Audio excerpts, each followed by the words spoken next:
দেখো তোমরা স্ক্রিনে যে অঙ্কটিকে দেখতে পাচ্ছ সেটি এসএসসি সিপিওতে আসা একটি প্রশ্ন। অঙ্কটি দেখে অনেক কঠিন মনে হলেও অঙ্কটি খুব সহজে করা যায়। যেমন ধরো, আমরা যদি 3.254 কে এ ধরি আর 0.746 কে যদি বি ধরি, তাহলে দেখো আমাকে ওপরে কি হচ্ছে, এ কিউ মাইনাস থাকছে b q by a square plus b square plus a b.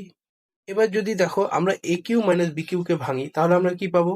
তাহলে আমরা a q minus b q কে যদি ভাঙি, এ মাইনাস বি ব্র্যাকেটে a square plus b square plus a b, এটাই তো। আর নিচে থাকলো a square plus b square plus a b. তাহলে এ স্কোয়ার প্লাস বি স্কোয়ার এ বিটা কেটে যাবে, পড়ে থাকলো আমার কাছে কি এ মাইনাস বি।